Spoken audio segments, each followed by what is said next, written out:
Well, hello and welcome to episode 19 of the EnglishAnyone.com Power Learning Podcast. I'm Drew Badger, the co-founder of EnglishAnyone.com. I'm an author and an English speaking confidence expert, and in today's episode, I am answering your questions. Last night, I emailed all of my free Power Learning members and asked them what questions they would like to have answered about me or Fluency or anything else they'd like to know. And I got a whole bunch of questions, so I spent this morning going through all the questions. Some of them were pretty common and others were a little bit unique. So I'm going to go through a couple of different ones, a couple of different kinds of questions, and then hopefully this will be a regular kind of thing. So in not just making my own presentations and talking about ideas and theories about language learning, I'd really like to feature more of your questions. So I'll make a note about this now. If there's anything I don't answer or there's other things that you'd like to know about, please comment down below if you're watching this on YouTube or if you're listening in iTunes, and you can also visit to download this podcast at EnglishAnyone.com. Again, this is episode 19. Well, let's get right into it. I got a whole bunch of fantastic questions. I'm going to begin with one grammar question from a Master English Conversation member. And I thought this was an interesting question, and I don't usually do kind of specific grammar things, but I thought this was a good one that maybe a lot of students might be struggling with. So I'm going to begin with this first. And this is the difference between going to and supposed to. So as an example, I'm supposed to go to a party tomorrow, or I'm going to go to a party tomorrow. Now, what would be the difference here? If I'm supposed to go to something, usually that would mean that maybe I should be going, but I probably won't. So as an example, I am supposed to be going to meet my friend tomorrow. I'm supposed to meet my friend tomorrow. And again, we would blend the sound, sposed. Sposed. I'm supposed to meet my friend tomorrow. I'm supposed to meet my friend tomorrow. So we say it much faster. We don't really say supposed to be. We just say sposed. Sposed. I'm supposed to meet my friend tomorrow. Now this would mean I'm supposed to meet my friend tomorrow, but I have something else that I have to do. So I probably won't be able to meet him. So it's a plan that I have. I'm supposed to meet him, but I probably won't.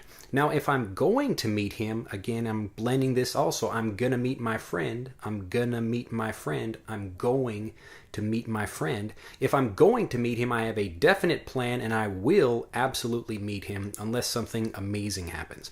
So supposed to just means you think you're going to do something, but you probably won't. So in the case of the weather, it's supposed to be a nice day tomorrow. So maybe I heard from one weather report the weather is supposed to be nice tomorrow, but actually it's not. So maybe I had heard that, or it's a plan, but it's not definitely going to be something. But if it's going to be sunny tomorrow, it's gonna be sunny tomorrow, then I definitely know, okay, I can have a picnic outside. It's going to be sunny tomorrow. We often use something like supposed to talk about things in the past. So if I was supposed to meet someone tomorrow, the plan was for me to meet them, or I was supposed to meet someone yesterday, the plan was for me to meet them, then I actually would have done that, but I actually didn't. So if I was going to do something or I was supposed to do something in the past, again, we have a plan, but we might not actually do something. The future is more important when using supposed to and going to. Just remember that one, the going to is a little bit stronger than supposed to. So if you definitely will do something, you are going to do it. But if you are supposed to do something, maybe you should be doing it, like you're supposed to be taking out the trash tomorrow, but actually you don't really plan on doing that. So that's for Seiji, and that's the difference between going to and supposed to. So everyone, so not just Seiji, but everyone listening to this, anytime you learn something new, you want to activate that grammar or that word. You want to use that as soon as possible so you can get it into your brain. It's the same logic, the same idea as when you're meeting new people. So as an example, I'm going out and playing basketball. I have actually two different teams that I play with locally, just groups of people that get together to play basketball, and I've got to learn like maybe 30 new names. So as soon as I start meeting people, and I again have to ask them sometimes, what was your name? Could you tell me your name again? But it's important for me to start activating that name, to come up with a way to remember it using a mnemonic, as I talked about in the Power Learning video series, or I can just start using the name over and over again. But the point is to activate what you learn.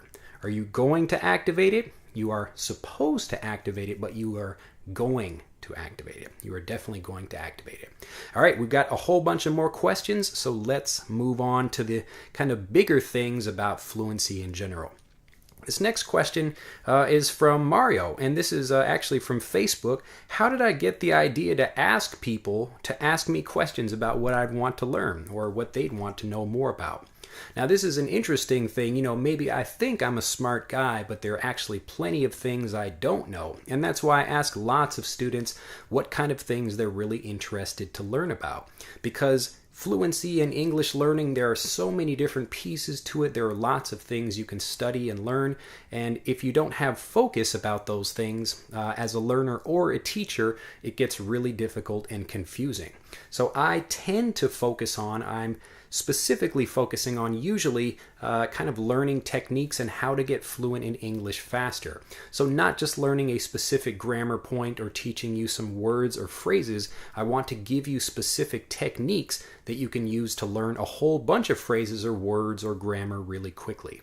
So that's, Mario, why I decided to ask people, and I will continue to do that. So it helps me focus my lessons and helps me decide what things I'll create lessons about, or even to talk about in something like a podcast episode just like this.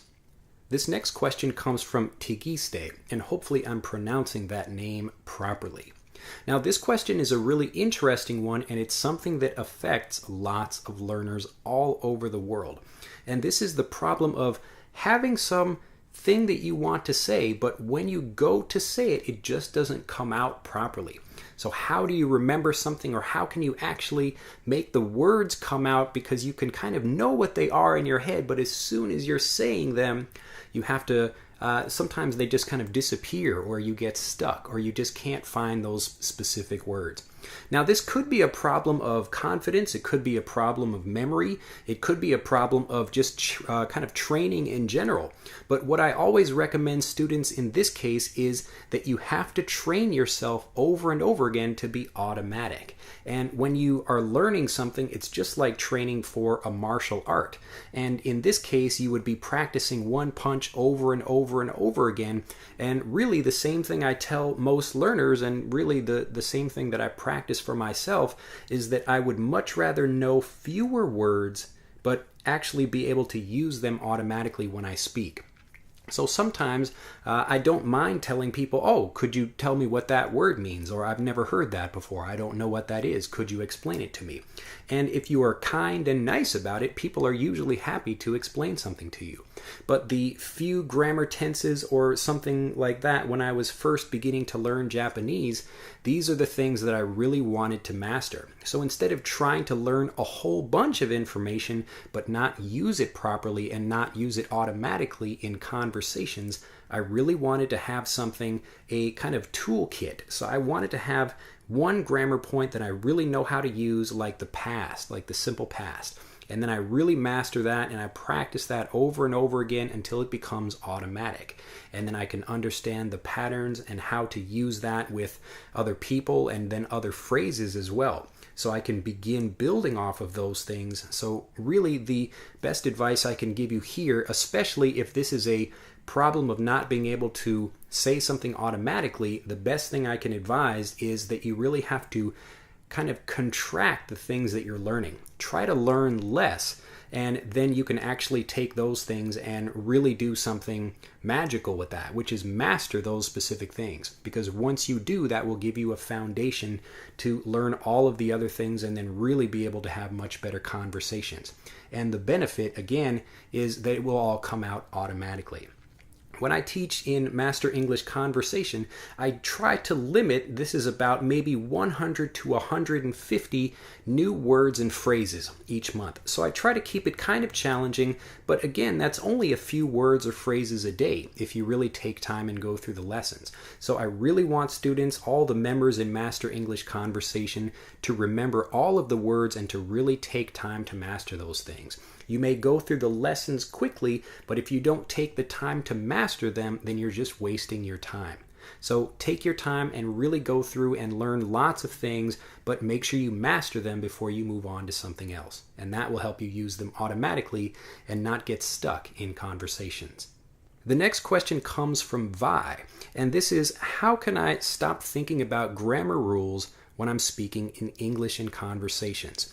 Well, the easy thing to do here, and it's a quite challenging thing actually if you've been learning kind of the traditional way for so many years, but this is to start learning everything, number one, in English, and then number two is to actually learn the grammar by understanding the meaning of a sentence, as opposed to learning the grammar rules and then trying to use those in sentences. Now, when I used to teach little kids, I would do something like very kind of simple explanations of things, and I would just, instead of actually explaining how the grammar worked, I would explain a situation by using contrast and other simple things that make it really easy for the brain to understand the grammar or whatever, the tenses or anything like vocabulary really easily. So what you should be doing, again, number one, is learning everything in English, and then number two is not studying grammar rules specifically, but understanding how grammar rules work by kind of seeing how they work in the real world and then contrasting those with other grammar tenses that you already know. As an example, when I teach things in Master English Conversation, one of the things we do to get students to help them remember all of the grammar tenses that they're learning is we will contrast stories that are told in different tenses and by different speakers. So this month we're actually working on the past perfect and the present perfect. And you can actually take the same story and then use the past perfect and the present perfect and the future perfect continuous and all of these long, crazy words that you really shouldn't be trying to remember. I add them in the lessons because sometimes people like to look them up for themselves. But really the point is, again, these two things. Number one is to learn everything in English so you're not translating things. And then the second thing you really have to do is to understand the meaning of words and grammar points without trying to learn about a specific formula for making a grammar point. And that's why I don't teach it that way in my regular lessons. Next question is a related one. This is from Joy, and this is how to improve my accent. Now, I will say this, I continue to say this over and over again, but I always have new people coming into the program and asking questions. So your accent, number one, don't worry about reducing your accent. You should really be thinking about what your own English voice would be because, again, there are more non-native English speakers in the world than there are native English speakers. And over time, you're going to see less and less importance on a particular accent, like being an American speaker or a British speaker, something like this. So really find something you're comfortable with. And the next thing that you can do, and this is something that I'm doing this month, I'm talking about and teaching my technique called sound transitioning. Now, sound transitioning is instead of what normal teachers would do, and this isn't necessarily a bad thing, but it's just kind of difficult for people when you introduce a new sound by itself, like oh, and maybe people don't know how to make that sound because they have to think about it, they have to visualize it, they have to actually move their lips and their tongue and figure out how sounds move. But with sound transitioning, you take a sound that you already know and then use that and connect that to get to the new sound. Now, I won't go into details about that. If you'd like to learn more about it, again, this month in Master English Conversation, this is the June lesson set that I just released a few days ago. I have a whole lesson set about accent improving and improving your intonation using sound transitioning. And this is a technique I really enjoy, and this is something that's helped me become a much better Japanese speaker. The next question comes from Veronica. Now, this is a really interesting question too. How to not forget what you learn. How to not forget what you learn. Now, this is related to the question that I had, or the question that I answered a couple of minutes ago in this podcast. And that is, again, if you're learning too many things, it's much easier to forget them. So lots of people, they get excited about challenging themselves and they want to remember maybe 100 new words a day, something like that. Now, if you can do that, that's fantastic. I can't do that. I'm just not very good at learning a whole bunch of things at the same time like that, because they will go, as they say in English, they go in one ear and out the other. They go in one ear and out the other. And this means I just can't really remember what I'm learning. So I really have to focus on something, and then again, I have to activate the words that I'm using. So it's much better to learn 3 or 5 new words a day and really stick to that. So maybe if you only have 5 minutes a day to practice, just learn 3 to 5 new words or phrases, and then spend the rest of the day thinking about those things, activating those things, writing them down, trying to teach them to other people. That's what's really going to help you. So instead of trying to learn too much, you need to take some things off of your plate. This is another great English expression, to take something off of your plate. Now this is just like a dinner plate. Like if you put too much food on the dinner plate, you can't eat all that. So try to put less on your plate. You want to take things off of your plate that you can't really deal with. So try to focus on less, really master that, and then use that information. It will naturally help you master more things as you connect that information with other new words and phrases that you learn. The next question is from Angel, and this is, I know words, but I can't connect them in conversations. Now, this is an interesting question too, and this is something I'd really like for people to, if you have a similar problem, to join me down in the comments, especially below on YouTube, where I frequently talk with people. If you have questions and comments about this, please put them below. But this question specifically, if you have problems where you feel like you know the words, but they just don't come out, or you're really having trouble remembering things, you just can't quite put them together, I'd really like to know more about why that is, like in what situations they come about, because this is a really interesting topic and a really interesting thing I like to think about.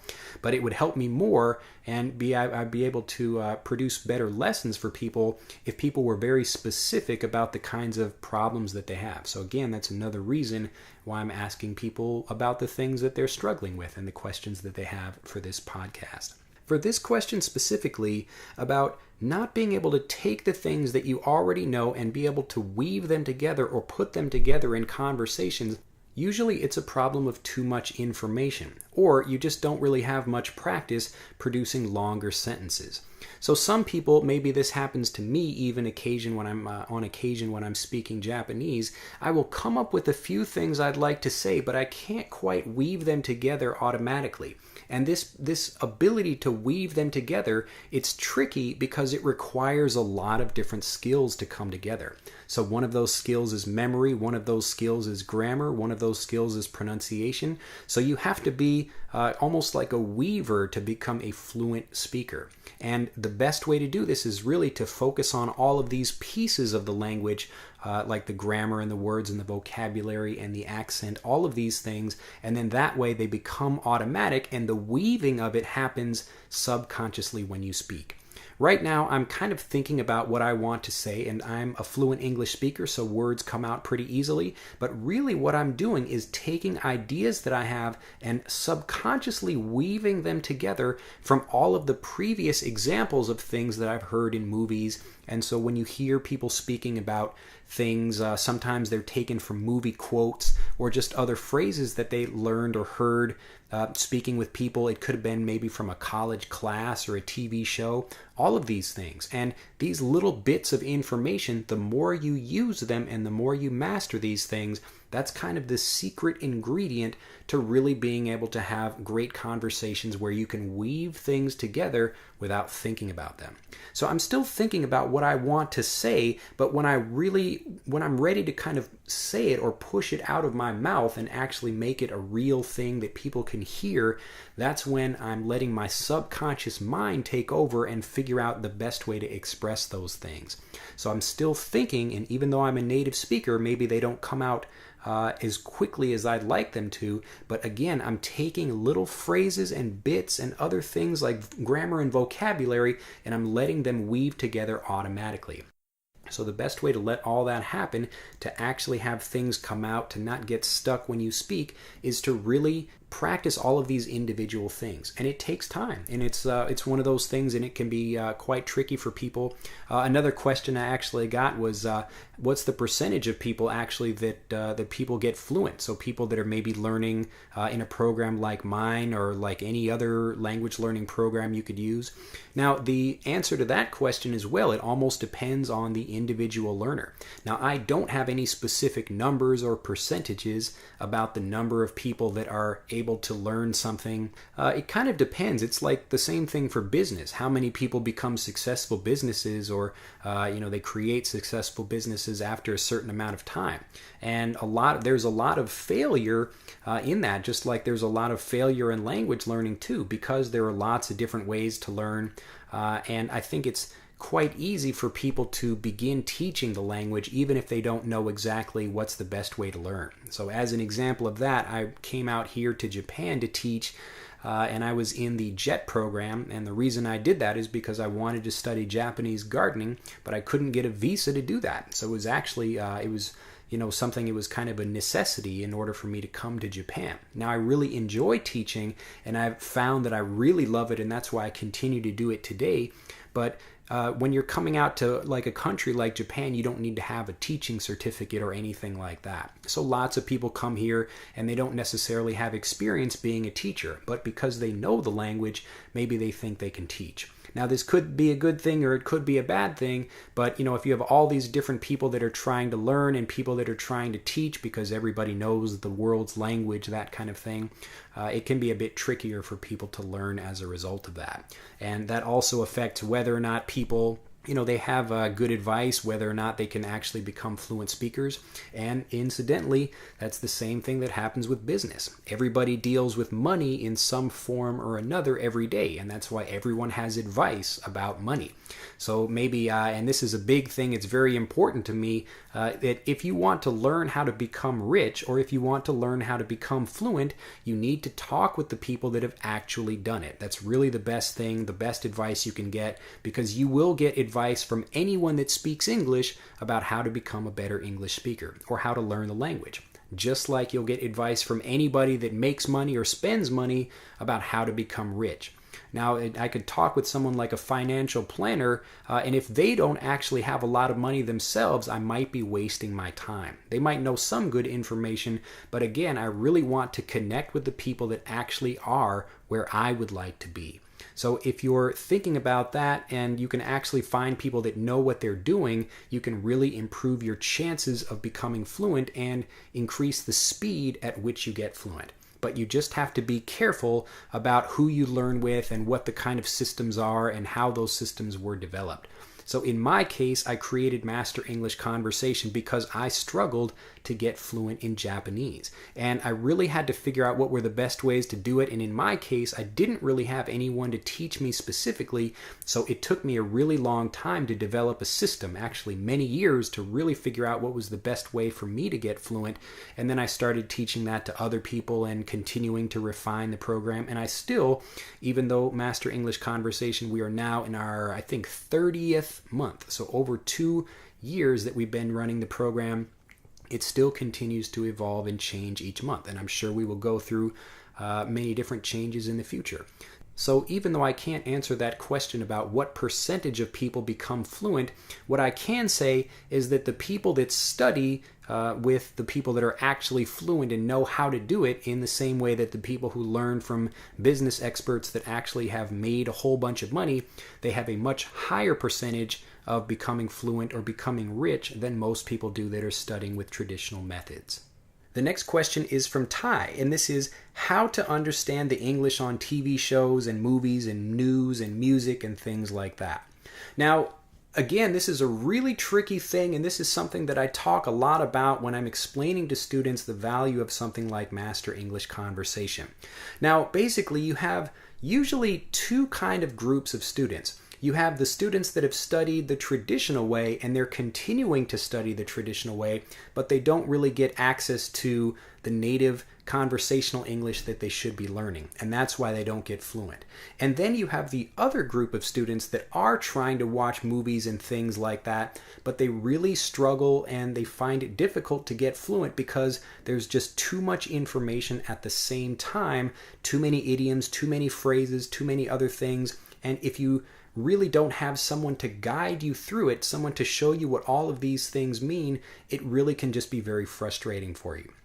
So either you are learning the native English you should be learning, but it's difficult, or you're not learning that at all. And I'd say maybe 95% of learners are in one of those two groups, probably more than that. Because most of the people I meet, and again, I don't know everybody on the planet, but I've known, quite a few people, and I get, letters every day. I've spoken with thousands of learners from all over the world that experience these same problems. And it's because they're in one of these two groups. Again, just to make it very clear, the first group is the students that they only study things in classroom and they never get exposed to native conversational English. And the other group is the students that do kind of learn by themselves and get exposed to native conversational English, but they never learn it and they never really master it because it's like opening up like a fire hose and it's all spraying out and shooting at you at the same time. So it's impossible to give your brain enough time and space and understanding that it can really figure out what it is you're studying. So if you really want to become a great speaker and you're already studying the native English, what I'll give you now is the way that you can use the Fluency Bridge that I use for Master English Conversation all by yourself for free if you'd like to use that as you learn. The real benefit of using something like Master English Conversation is that all of the work is done for you. So if you just want to learn without having to take the time to create all of the lessons yourself and really work through things, and as an example, I'm a native speaker, and to produce one lesson set each month, it takes me about a week and a half. But if you really want to take the time to learn something, it's going to require a lot of time. So you have to make a choice. Either you are going to use the time that you have and really try to use the Fluency Bridge method to learn the native conversational English, or you can benefit from something like Master English Conversation that's already done for you each month, and then you can actually use that to learn much faster. So if you are not using the Master English Conversation lessons, but you still want to use the Fluency Bridge, here's how it works. Basically, you have to take native conversational English. It could be a movie, a TV show, something like that. But I recommend you start small. Whatever you use, you should take maybe 5 minutes maximum of something. You could take something like a movie trailer or a TV commercial even, or anything that's quite short. And it could be something you read, or it could be something you listen to, like a song, or something you watch, like a movie. But it should be maybe less than 5 minutes if you're going to be creating a lesson set by yourself. Now, the first thing you want to do is go through that and think about what you know and what you don't already know. So watch that and figure out what's confusing to you. And again, you will have to watch it many, many times to separate that information, because you're going to take the information that you don't know already, and then you're going to begin separating that into categories that are easy to learn. Now, I know this sounds like a lot of work, and it is a lot of work when I create this with my team each month, but again, if you want to do this, it's really possible for anyone to do it. It's just more difficult if you're doing it by yourself. So once you have the information where you're separating out the things that you know from the things that you don't know, then you can take all of the things that you don't know and you can separate those as well. So what I usually begin with for Master English Conversation is take the grammar. You will usually hear some kind of grammar, and if it's something you don't know already, then you can really focus on that. Start digging deep into just the grammar by itself. Pick 1, 2, or 3 sentences and then use that grammar. You can try to write it down, listen to it over and over again from that same section of native English, and you can try to take that same grammar and then use it in the past tense, in the future, and try to take it and really play with that language. The next thing you'll have to do is find all of the words and phrases that you don't know, and then you'll have to look up those individually and really try to figure out what they mean. You could do a lot of research online. There are probably videos that can also educate you about specific words and phrases that you can use. And once you go through those, you can go back and start learning all of that information. Now, the research that goes into this, even just from 5 minutes of listening to something or watching a TV show, there is so much information in this that you have to go back and look at all these pieces of information. But as you do that, you will really begin to master them because you're really taking a lot of time and energy and going into something deep like that. Again, you can use the Fluency Bridge method to take the information and break it into pieces and then study those things individually, or you can benefit from something like Master English Conversation where it's already done for you and all of the information, all of the words and phrases and grammar, it's already created and set up into nice, easy, simple lessons, and then you can just begin learning with those. However you study, really think about taking the things that you don't know and then breaking them down into individual pieces. And if you can learn with those that way, it's going to be much, much better, and you're going to be able to master those few things, and that way you'll really be able to see some great results in your learning and fluency. Well, that's it for this episode of the Power Learning Podcast. I've got some construction again around my building and it's kicking up again, so I better, oh no, here it comes. I better turn this off.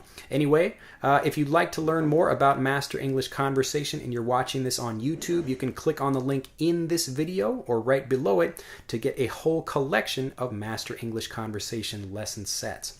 Anyway, I look forward to seeing you in the next episode and back at EnglishAnyone.com, and I wish you a fantastic day. If you have any more questions or you'd like to learn more about the things you heard about in this episode, just comment down below. Oh no, here comes the construction. Bye-bye.